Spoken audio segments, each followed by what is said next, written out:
안녕하세요. 오늘도 사연살롱을 찾아주셔서 감사합니다. 여러분 주변에도 괜한 자격지심을 갖고 있는 지인들이 있나요? 저는 항상 다른 사람과 비교하거나 지적질을 하지 말고 나 하나만 잘하면 된다 라는 인생관을 갖고 살았던 사람인데요. 이런 제 생각과 딱 반대되는 한 사람과 결혼 후 엮이면서 있었던 일들을 여기서 한번 풀어볼까 해요. 저는 살면서 크게 힘들었던 일도, 크게 걱정할 일도, 크게 불만이 있었던 일도 없이 무난하게 성장한 평범한 대한민국 여자였어요. 부모님 두 분 다 건강하시고 열심히 일해 오셨고 사치스러운 생활에 욕심내시지 않는 화목한 가족의 울타리를 지켜주셨죠. 그런 부모님을 보며 저도 따뜻한 가정을 꾸리고 싶다는 생각을 해왔고요. 그러던 어느 날 제게 그런 확신을 준 남자가 나타났어요. 우연히 친구와 놀다가 건너 알게 된 그는 반듯한 인상에 다정한 말투, 배려가 몸에 밴 사람이었죠. 연락처를 교환한 뒤로는 제가 오히려 더 적극적으로 그 남자를 쫓아다녔어요. 남자 역시 그런 저를 선뜻 받아주었고 저희는 교제 1년 만에 결혼을 약속했어요. 재은아, 너는 결혼하면 어떤 가정을 꾸리고 싶어? 나는 우리 부모님 같이. 부모님처럼? 어떠신데? 나는 태어나서 지금까지 두 분이 싸우는 모습을 거의 본 적이 없어. 두 분이서 아직도 손깍지 끼고 다니실 정도니까. 둘이 정말 사랑하셔. 우리 집이 뭐 엄청 돈이 많은 것은 아니지만 그동안 성실히 직장생활 해오셨고 나랑 재진이 낳고 오순도순 행복하게 잘 사셨지. 큰 부를 바라는 것보다 옆에 있는 사람의 소중함을 알고 현재 이 시간을 충만하게 살아가시는 그 모습이 난 진짜 멋있다고 생각하거든. 나도 그렇게 가족을 꾸리고 살고 싶어. 정말 배울 것이 많은 분들인 것 같아. 저와 생각이 같았던 현수 씨 역시 화목하고 따뜻한 가족이 되어주겠다며 약속했고 그렇게 우리는 부부가 되었어요. 현수 씨 집안 역시 큰 어려움 없이 성실한 부모님 밑에서 형제가 자란 케이스였어요. 현수 씨 동생은 몇 년 전 먼저 결혼했는데 제가 처음 시댁에 인사 간 날에 서방님 내외가 함께 자리했어요. 서방님은 둥글둥글한 현수 씨와 반대로 아주 선이 굵고 조각 같은 외모의 소유자였어요. 젊었을 때는 잠깐 모델 일도 아르바이트로 하고 데뷔 제안도 꽤 받았었다고 하더군요.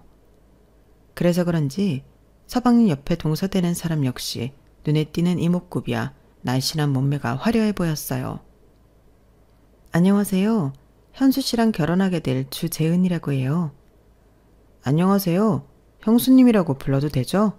네? 조금 창피하기는 한데. 그때 옆에 있던 동서가 큰 소리로 물었어요. 얼굴 자연산이에요? 네? 자연산이요? 자기야, 처음 뵙는 분한테 뭘 그런 걸 물어.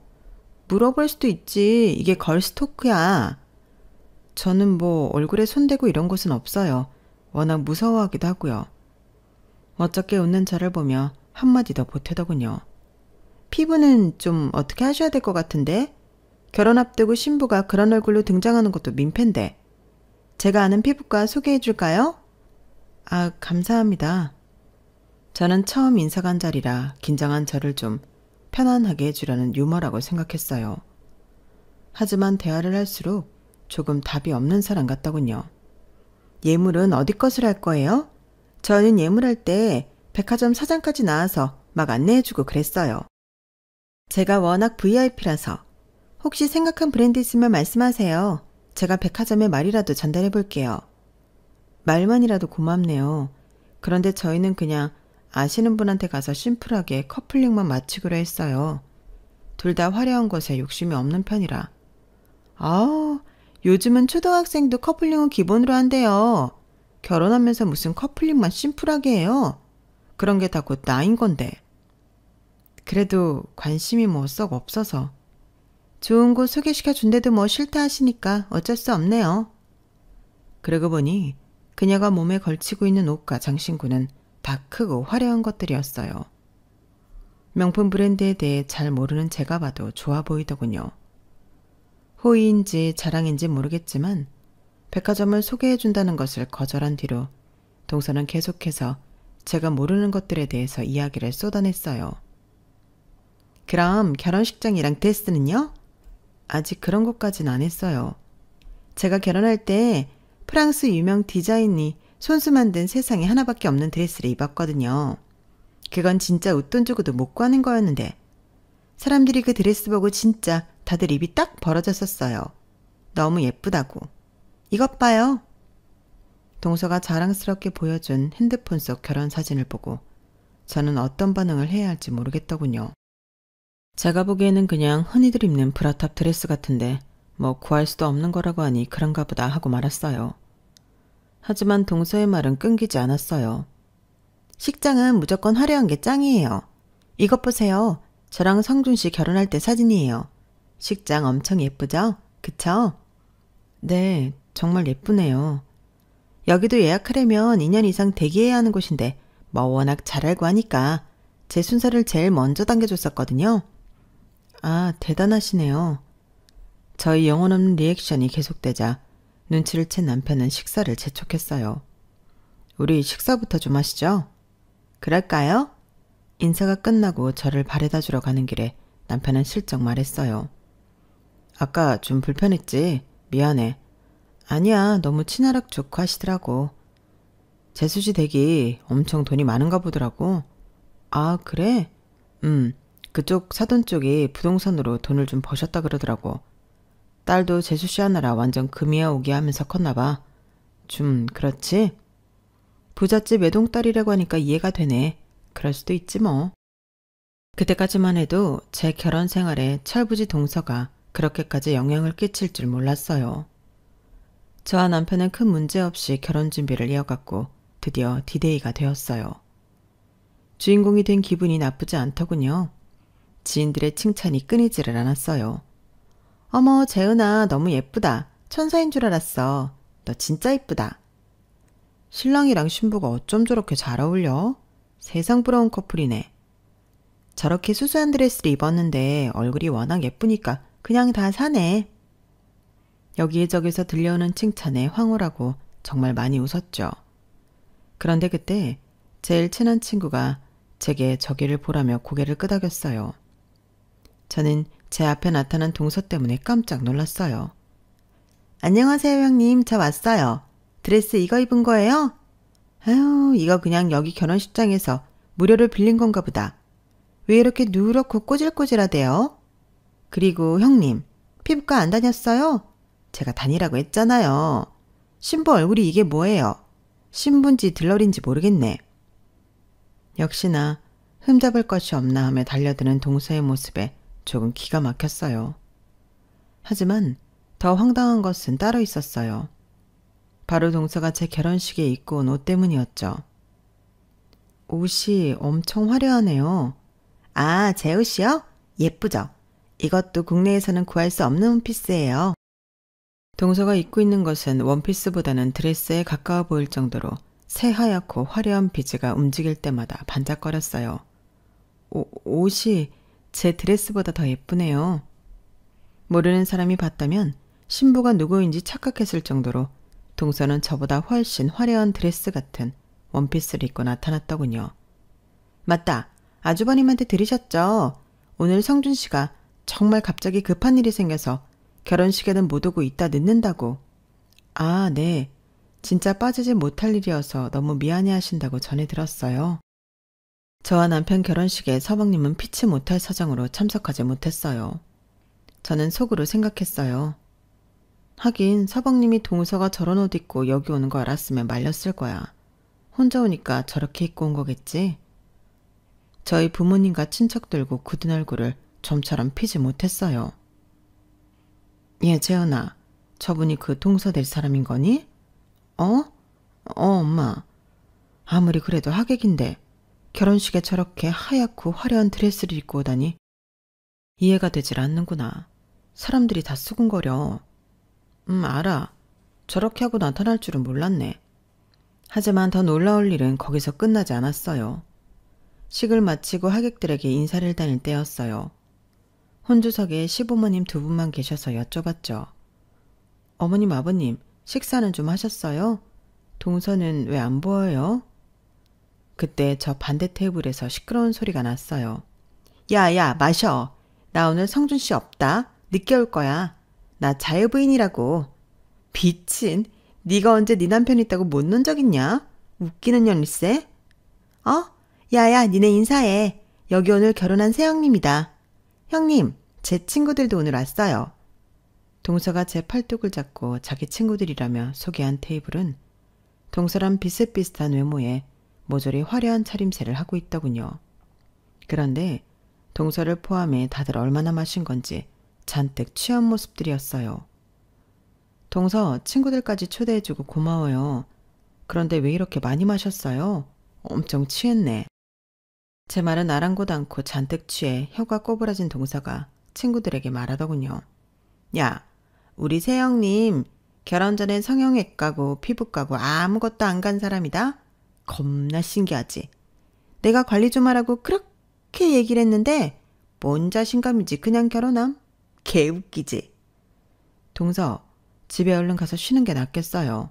야, 그리고 내가 VIP인 백화점에 예물이랑 혼수하라고 소개해준다니까 그것도 다 거절했다? 저게 결혼 반지라고 꼈는데 진짜 소박하다 못해 곧 없어질 것 같지 않냐? 겁나 웃긴 사람이야, 새형님. 동서의 조롱 섞인 말에 그 친구들도 저를 보고 낄낄거리더군요. 재수씨, 많이 취했어요. 성준이 일 끝나면 얼른 와서 모시고 가라고 할게요. 아주버님, 됐어요. 나 오늘 얘네랑 나이트 갈 거예요. 그치? 동서는 진짜 제정신이 아닌 것 같았어요. 남편도 불쾌해하는 기색이 역력했지만 결혼식인 만큼 잘 마무리하려고 노력했죠. 결국 동서와 그 무리의 진상짓으로 하객들의 수군거림으로 끝났어요. 재현아, 미안해. 내가 대신 사과할게. 재수씨가 저렇게까지 막무가내는 아니었는데 왜 그러는지 모르겠다. 괜찮아. 오늘은 좋은 날이니까 얼굴 붉히지 말고 넘어가자. 하필 이런 날 성준이도 없어서 더 골치네. 동서는 그렇게 만행을 저질러 놓고 그 후로 사과도 없더군요. 이제 새 식구가 되었는데 굳이 지나간 일 꺼내서 뭐 하나 싶어 저도 그냥 넘어갔죠. 결혼하고 얼마 지나지 않아 압구정 쪽에 볼 일이 있어 갔었어요. 형님. 저를 부르는 소리에 고개를 돌려보니 동서가 반딱반딱한 얼굴을 하고 양손 가득 쇼핑백을 들고 서 있더군요. 동서, 여기서 다 만나네요. 우연히 마주친 동서와 커피 한잔 하기로 하고 자리를 잡았어요. 형님이 압구정에 웬일이에요? 형님이랑 이 동네 부조와 쩌는데? 뭐가 재밌는지 혼자 낄낄거리며 동서가 물었어요. 누구 좀 잠깐 만나러 왔어요. 난 쇼핑 좀 잔뜩 하고 피부과 가서 관리받고 오는 길이에요. 어쩐지 피부에서 막 빛이 나네요. 형님은 내가 그렇게 관리 좀 받으라고 해도 말도 안 듣고 막 결혼한 새댁인데 아줌마 소리 듣겠어요. 동서의 모욕적 발언이 또 시작됐구나 하고 속으로 생각하고 있을 때 함께 커피를 마시러 가자고 했어요. 여기 근처에 제가 잘 아는 카페 있는데 얼마나 고급인지 커피 한 잔에 3만 원이에요. 제가 쏠게요. 세상에 10,000원 넘는 커피도 들어본 적이 없는데 3만 원이라니 무슨 금치를 해놨나 싶었어요. 카페에 자리를 잡고 앉자 동서는 뭐가 그렇게 궁금한지 또 이것저것 묻기 시작했어요. 형님, 아기 가질 거예요? 네, 아기를 낳는 건 우리 두 사람이 진짜 가족이 된다는 뜻이니까요. 가족? 굳이 아기까지 낳아가면서 그런 거 확인해야 되나? 동서는 결혼한 지 3, 4년 됐다고 들었는데 아직 자녀 생각 없어요? 제가 묻자 동서는 아주 날카로운 목소리로 대답했어요. 미쳤어요? 애를 왜 낳아요? 네? 왜 낳나요?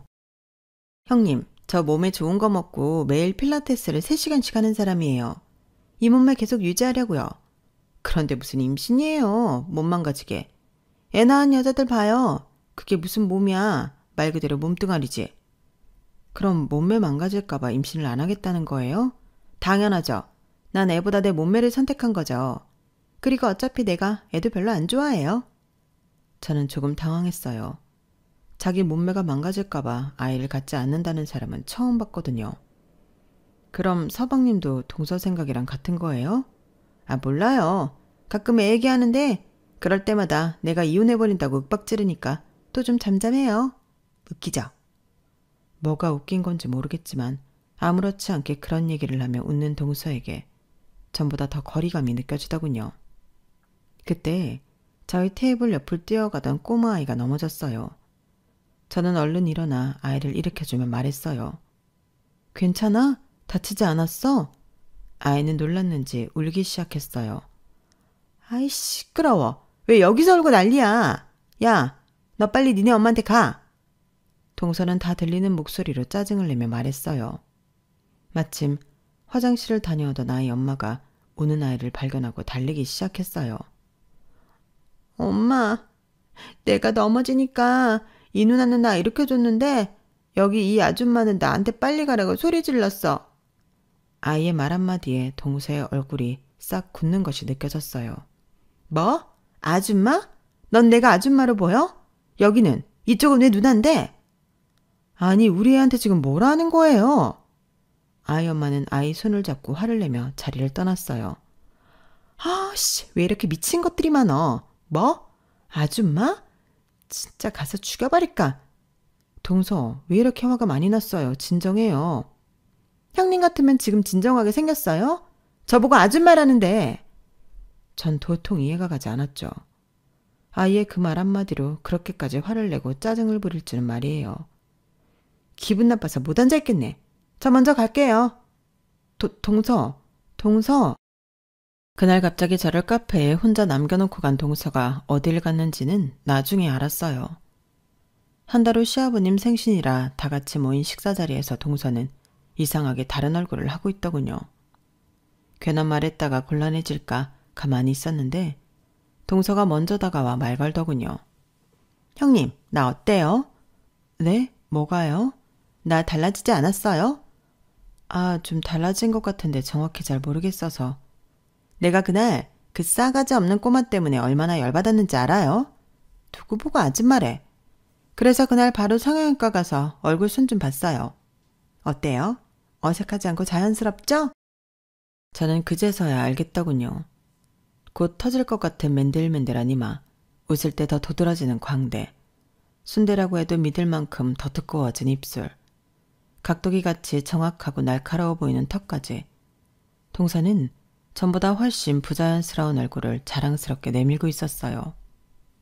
저는 속으로 경악했어요. 그날 꼬마가 동서를 아줌마라 불러서 바로 성형외과로 달려갔다는 것이 굉장히 일반적이지 않으니까요. 동서는 생각보다 예민하고 열등감이 심하다는 것을 알게 되었어요. 동서의 행동이 밉지는 않았지만 괜히 불편하고 오히려 안쓰럽기까지 했어요. 지금도 충분히 예쁘고 좋은데 자꾸 뭐 때문에 본인을 저렇게 극한으로 몰아가는지. 나중에 남편에게도 말했는데 남편은 놀라운 말을 하더군요. 재수 씨가 집안 환경도 그렇고 워낙 과시욕이 있다는 것은 어느 정도 알고 있었는데 이상하게 재현이 네가 들어온 뒤로 그게 더 심해진 것 같아. 내가 결혼한 다음에? 그냥 그렇게 느껴져. 왜? 동서는 저렇게 예쁘고 날씬하고 돈도 많고 남부러울 게 없는 사람인데 내 와이프라 그런가? 뭐라 해야 되지? 재현이 너는 그냥 가만히 있어도 뭔가 큰 아우라가 있어. 재수 씨처럼 명품을 걸치지 않고 화장도 거의 안 하고 하지만 뭔가 다른 격이 있단 말이야. 격은 무슨 격이야. 진짜야. 아버지랑 어머니도 슬쩍 그런 얘기 있었다니까. 결혼식에 왔었던 친척들, 친구들도 다 재현이 너는 화려하지 않아도 너 자체만으로 뭔가 고급스럽고 한 번 더 쳐다보게 되는 매력이 있어. 가만히 있어도 자신감과 친절함이 동시에 느껴지는 묘한 얼굴이라니까? 재현이 너는 네 매력을 너무 몰라. 남편이 그렇게 칭찬해주니까 고맙네. 장난 아니고 진짜야. 그런데 그걸 나만 느끼는 것이 아니라니까. 재수씨도 뭔가 느꼈을 거야. 아무리 화려하게 치장하고 꾸며도 너처럼 될 수 없는 벽을. 그러니까 자꾸 다른 방법으로 네 마음을 안 좋게 만드는 거 아닐까? 차 안에서 저는 곰곰이 생각해 보았어요. 첫 만남 때부터 제게 얼굴 평가를 했고 백화점 VIP라며 자랑부터 했던 동서의 행동을요. 그것뿐이 아니라 제 결혼식장에 와서 다른 사람들 앞에서 신부인 저를 깎아내리려고 했던 일도 말이에요. 사실 그 사이에 다른 일도 있었는데 이렇게 연결될 줄은 몰랐어요. 결혼 후 첫 명절이 되었고 저희 부모님은 시댁에 소고기며 과일을 잔뜩 보내주셨어요. 아우 재훈아, 사돈이 이렇게 신경을 써주셨네. 뭘 이렇게 많이 보내주셨다니? 결혼하고 처음 맞이하는 명절이기도 하고 어머님 아버님이 저 예뻐해 주시는 것 다 아세요. 항상 감사하고 새해 복도 많이 받으시라고 전해드리래요. 감사해라. 시부모님과 저의 대화를 엿듣고 있던 동서가 저를 따로 불러 말했어요. 형님, 요즘 수입산 갖고 한우라고 장난질 많이 한다고 난리던데 혹시 그런 거 아니에요? 고기도 먹어본 사람이 잘 안다고 잘 아는 사람이 사야 돼요. 과일도 포장 보니까 그냥 시장에서 산 거네요. 백화점에서는 저렇게 포장 안 해주는데. 친정 부모님 댁 근처에 전통시장이 있어서 거기서 구입하셨을 거예요. 자주 가는 단골이기도 하고. 단골이 등쳐먹기 더 좋은 거 알죠? 동서는 또 비이성하는 말들을 쏟아내기 시작하더군요. 저는 먹는 거 말고 그냥 가전 바꿔드렸어요. 가전이요? 고기나 과일은 어차피 명절 아니어도 평소에 실컷 먹잖아요. 명절 선물 뭐 해드릴까 하다가 냉장고 새 걸로 바꿔드리고 김치 냉장고 하나 더 넣어드렸어요. 전부 다 백화점에서 최신식으로 산 거예요. 그러고 보니 시댁 냉장고가 달라진 것 같았고 세탁실에 못 보던 김치 냉장고가 있더군요. 잘하셨네요. 돈 많이 들었을 텐데. 저는 동서의 의중이 어느 정도 파악되어 질투하지 않고 오히려 칭찬을 퍼부었어요. 역시 동서는 다르네요. 저는 거기까지 생각 못했는데 저도 이제 어른들이 진짜 필요한 걸 선물해드리려고 노력해야겠어요. 제목까지 동서가 선물해준 것 같아 다시 한번 고마워요. 제가 의외의 반응을 보이자 동서는 입을 삐죽 내밀더니 머쓱한 얼굴로 나가더군요. 그때도 동서는 어떻게든 제 선물을 깎아내리고 본인의 선물 자랑을 하려고 했던 모습이 다시 떠올랐어요. 생각났어. 명절 때도 그런 일이 있었는데. 너무 스트레스 받지 마, 재현아. 내가 재수 씨랑 만나는 자리 최대한 피하도록 해볼게. 아니면 재현이 네가 말도 좀 놓고 편하게 다가가 보는 것도 괜찮고. 그래도 나보다 먼저 결혼했다고 생각하니까 반말이 쉽게 나오지는 않네. 네가 편한 대로 해. 내가 대신 미안해. 자기가 뭘 미안해해. 나 그냥 신경 안 쓰고 지내면 돼. 착한 남편은 제게 자꾸 미안하다고 사과하며 집으로 돌아왔어요. 몇 년 뒤 저와 남편은 큰 마음을 먹고 다니던 직장에서 나와 카페를 하나 차리기로 했어요. 가게를 열기 전 저희 부부는 3개월 동안 발품을 팔아 임대료도 적당하고 위치도 괜찮은 곳을 어렵게 구했어요. 결혼 때부터 언젠가는 함께 카페를 차리자고 말해왔기 때문에 남편과 저는 회사를 다니면서도 커피와 디저트에 대해서 많이 배우고 공부하기도 했죠. 가게 인테리어도 사전에 많이 알고 업체에 접근해 비교적 저렴한 가격에 최고로 만족스럽게 진행할 수 있었어요. 드디어 우리 부부의 카페를 오픈해 소소하게 장사를 시작했어요. 오픈을 축하해주기 위해 부모님과 친구들, 전 회사 동료들 모두 들러서 격려와 응원을 해주고 갔어요. 재현아, 회사 끝나고 그렇게 커피학원 열심히 다니더니 진짜 맛있는데? 대단하다, 대단해. 디저트도 완전 색달라. 엄청 맛있어. 남편이랑 나랑 연구 진짜 많이 했어. 그런데 힘들기보다 재밌었어. 그래서 할 수 있었던 것 같아. 으이그 아주 천생연분이다. 부러워 죽겠네. 며칠 후 동서가 가게에 나타났어요. 형님 여기군요. 그 카페인지 뭔지 차린다더니 장사 좀 돼요? 동서 왔어요. 뭐 아직 그냥 그렇죠 뭐. 외제차에서 내린 동서의 손에는 커피가 들려 있었어요. 아마 예전에 같이 갔었던 3만 원 커피인 것 같더군요. 제 눈길을 의식했는지 동서는 으쓱하며 말했어요. 아, 제가 아무 커피나 못 마셔서요. 일부러 압구정 들러서 사왔어요. 기억나죠? 그때 그 카페. 아, 네. 기억하죠. 우리 집 커피도 맛있는데 한 잔 마셔볼래요? 말했잖아요. 저 아무거나 못 마신다고. 저기 케이크나 하나 줘봐요. 운동 끝나고 왔더니 배고프네요. 저는 동서에게 세 종류의 케이크를 내다 주었어요. 살찌는데 뭐 이렇게 많이 줘요? 그냥 맛만 본다 그랬잖아요. 에이, 그래도 한번 먹어봐요. 진짜 자신있게 만든 거라 그래요. 돈 안 받을게요. 오히려 너스레를 떨며 제가 말하자 동서가 눈을 내리깔며 포크를 집어들었어요. 동서는 정말 손톱만큼 세 종류의 케이크를 맛보더니 포크를 내려놓더군요. 왜요? 맛 없어요? 제 스타일은 아니네요. 그럼 빵을 좀 갖다 줄까요? 배고프다면서요. 형님, 이런 말까지는 안 하려고 했는데 이 장사 다시 생각해봐요. 맛 없다는 게 아니라 너무 평범해요. 다른 집에서도 그냥 흔하게 먹어볼 수 있는 맛이에요. 스페셜하지 않다고요. 다 형님이랑 아주버님 생각해서 드리는 말이에요. 동서는 그렇게 찬물을 끼얹고는 또각또각 하일 소리를 내며 나갔어요. 진짜 저 입에서 좋은 소리 한번 듣기 힘드네. 저는 동서의 말에 헛웃음이 나오더군요. 그 뒤로 저희 부부는 디저트를 더 파기 시작했어요.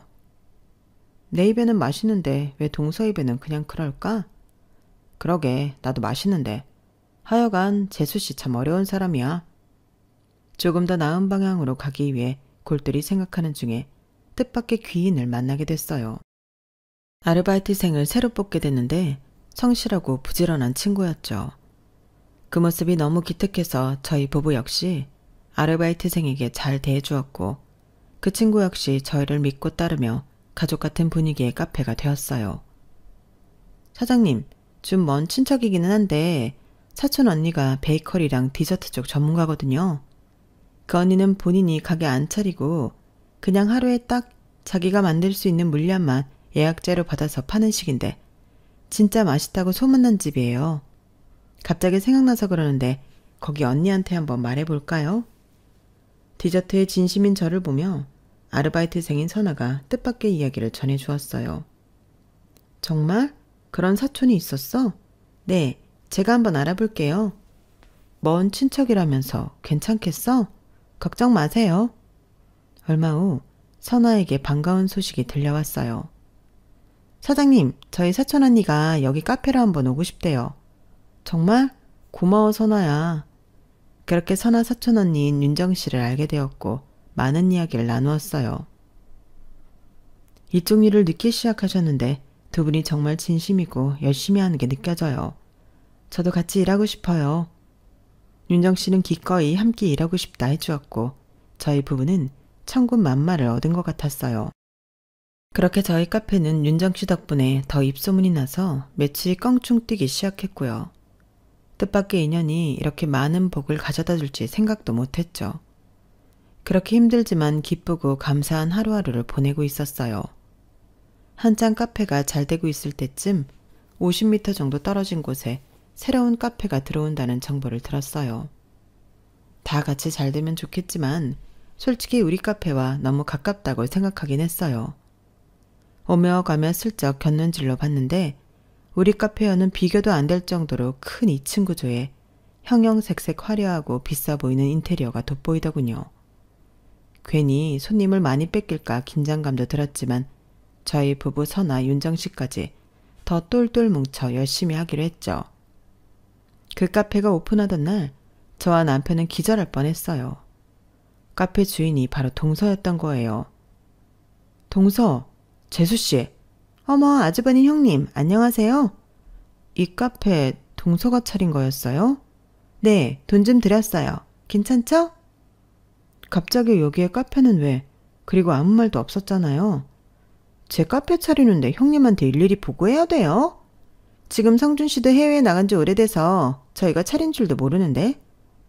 서방님은 당시 일 때문에 해외에 꽤 오랫동안 머무는 상태였고 아무 의논도 없이 자기 부모한테 도움을 받은 동서는 무턱대고 카페를 차린 것이었죠.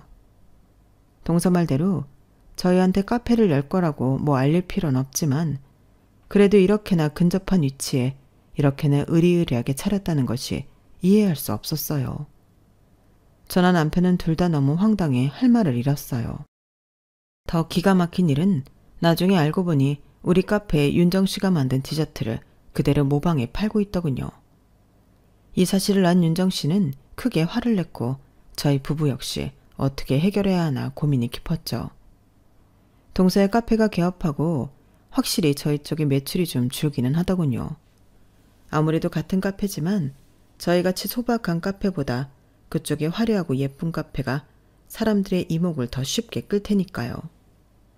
동서는 아예 작정하고 SNS 사진 스팟이라며 어린 친구들이 좋아하게끔 만든 것도 있었어요. 오랜 단골은 여전히 저희 카페를 찾아주었지만 새로 오는 손님은 거의 동선이한테 뺏기다시피 하고 있었죠. 남편은 서방님에게 이 곤란한 상황을 얘기했지만 해외에서 너무 바빠 서방님도 딱히 어쩔 도리가 없었어요.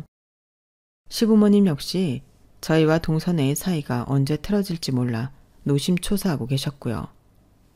저는 같은 가족인데 여러 사람의 마음을 불편하게 하고 있다는 사실이 너무 괴로웠어요. 그러던 어느 날 지역 커뮤니티에 동서의 카페 이야기가 올라왔어요. 아르바이트생들에게 대단한 갑질을 하고 돈으로 입막음을 하고 있었더군요. 한 아르바이트생이 동서의 모욕을 견디지 못하고 뛰쳐나와 쓴 글이었어요. 땡땡 카페 사장님인 강모 씨는 시급의 2배를 쳐주겠다며 아르바이트생을 모집했습니다. 당연히 경쟁률이 셀 수밖에 없었고 합격한 아르바이트생들은 운이 좋다며 들떠 있었습니다. 저 역시 그 중에 한 명이었고요. 하지만 그게 지옥의 시작이었습니다. 사장님은 돈을 더 많이 주는 대신 저희에게 모욕적인 언사를 하거나 무시하는 태도를 보였습니다. 한 번은 제가 너무 아파서 결근을 했는데 사장님은 전화로 돈도 많이 받아가면서 농땡이나 피운다며 저희 부모님 욕까지 하였습니다. 게다가 사장님은 이 근처 유명한 카페에 디저트 레시피를 도용했습니다. 그 카페의 메뉴를 전부 주문했었고 사람을 시켜 맛을 분석하고 똑같이 만들게 했습니다. 저희 모두 그 사실을 알았지만 돈을 더 주면서 입을 막았습니다. 항상 본인의 부유함을 자랑하곤 했었는데 왜 그런 짓까지 하면서 이 카페를 영업하는가 이해할 수 없었습니다. 이 카페가 아니어도 충분히 돈은 많은 것 같았으니까요. 아무도 그 이유를 묻지는 않았지만 저희가 추측하기로는 옆 카페를 망하게 하려는 의도가 아니었을까 합니다. 저는 그동안 땡땡 카페에서 일하면서 받았던 스트레스로 정신과까지 다니고 있습니다. 저는 그만두었지만 집안이 경제적으로 어려운 친구들은 아직 그곳에서 사장님의 모욕을 참아가며 일하고 있습니다. 자신의 위치와 돈을 이용해 아르바이트생을 괴롭히고 주변 상권에 해악이 되는 땡땡의 강 사장을 고발합니다. 커뮤니티의 글은 삽시간에 퍼졌고 일은 걷잡을 수 없이 커졌어요.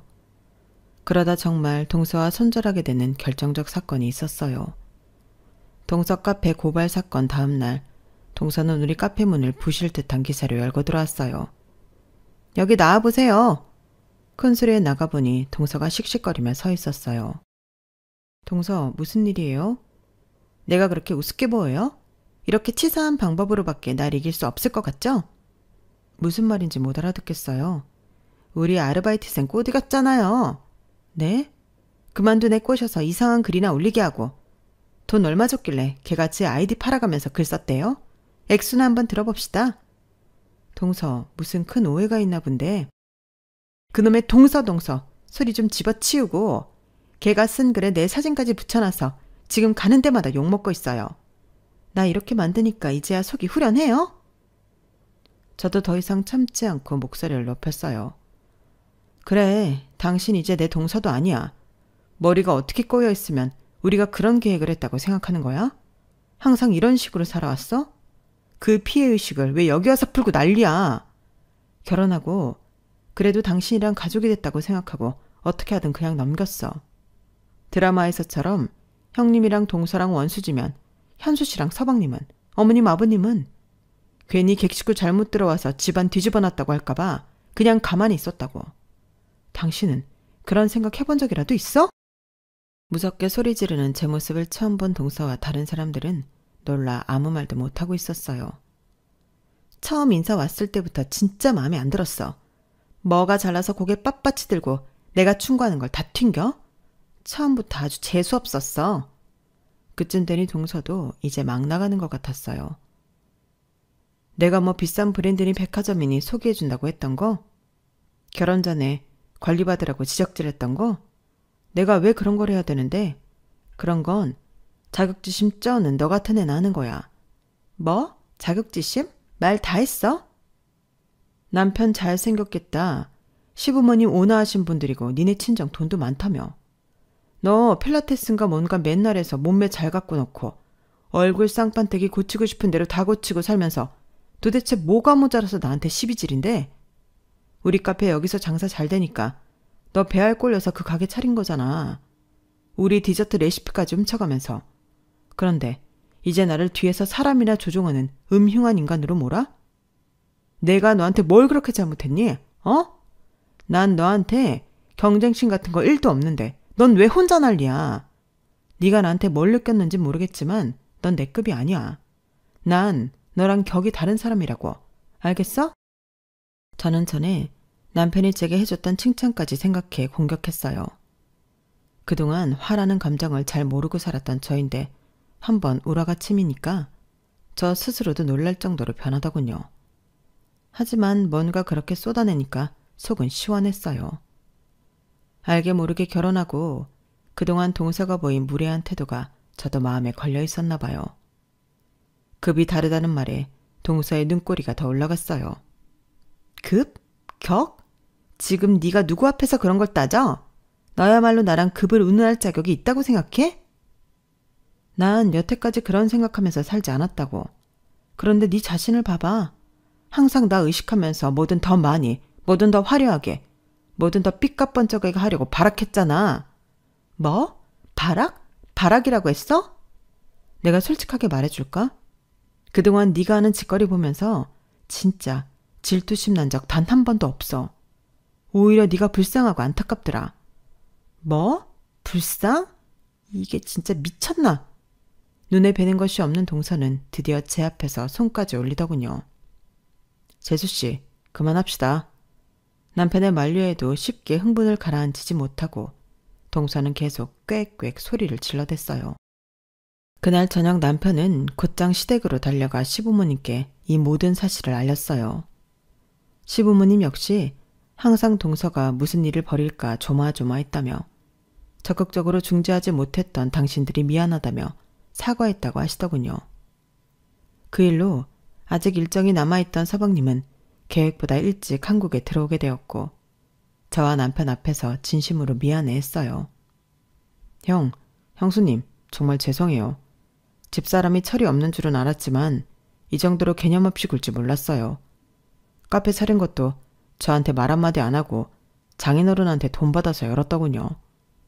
제가 진작 알았으면 못하게 말렸을 거예요. 진짜 면목 없고 죄송합니다. 아니에요. 서방님만 중간에서 곤란하게 만든 것 같아 저야말로 죄송해요.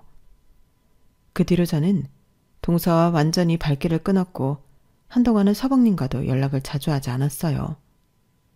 그렇게 2년이라는 시간이 또 흘렀고 카페는 전보다 더 문전성시를 이루어 눈코 뜰 새 없이 바쁘게 보냈어요.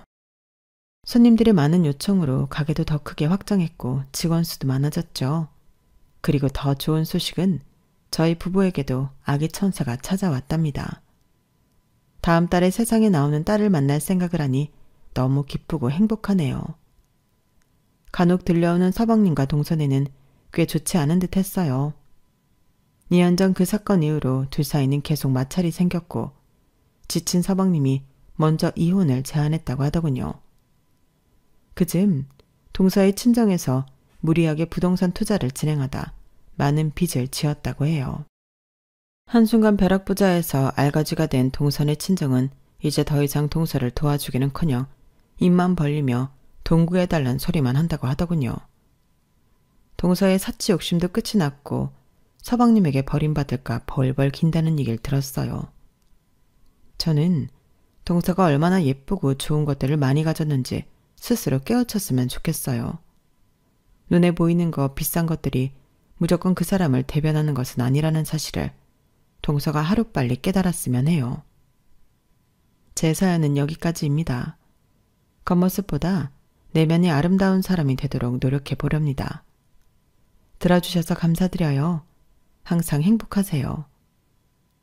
여러분, 사연 댓글에 응원과 현명한 조언 부탁드려요. 좋아요와 구독은 저에게 큰 힘이 됩니다. 오늘도 좋은 일 가득하세요.